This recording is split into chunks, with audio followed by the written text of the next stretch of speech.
جی ناظرین، انتہائی افسوسناک واقعے سے آگاہ کرتے چلیں کہ ایبٹ آباد کی کالونی میں ایک واقعہ رونما ہوا ہے جس میں 3 کم سن بچے جاں بحق جبکہ ان کے والدین شدید زخمی حالت میں پائے گئے۔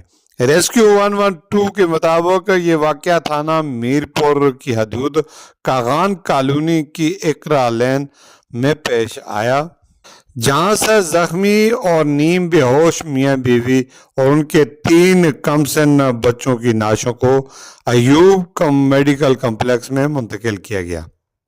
پولیس اور ریسکیو حکام کا کہنا ہے کہ جاں بحق ہونے والے بچوں میں 6 سالہ غازیان، 3 سالہ آئزل اور 9 ماہ کا شہرام شامل ہیں۔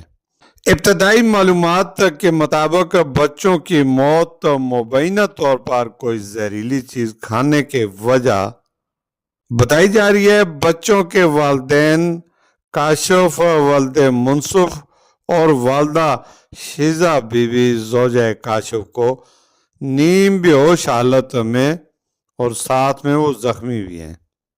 ایوب ٹیچنگ اسپتال منتقل کر دیا گیا ہے، یہاں پر ان کی حالت انتہائی تشویشناک بتائی جا رہی ہے۔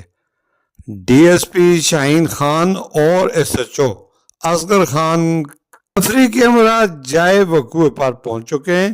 پولیس کے مطابق واقعے کی وجوہات جاننے کی باقاعدہ ہر ممکن کوشش کی جا رہی ہے اور چمگوئیاں یہ بھی ہو رہی ہیں، مگر پولیس تفتیش کے بعد ہی اصل حقائق اور صورتحال سامنے لائے گی۔ ڈسٹرکٹ پولیس آفیسر ایبٹ آباد کے ترجمان کے مطابق پولیس وقوع کے تمام تر پہلوؤں پر نظر رکھے ہوئے اور اس کی باریک بینی سے تفتیش کی جا رہی ہے۔ میں ہوں میر افضل گلزار اور آپ دیکھ رہے ہیں ڈی ایم ایم نیوز۔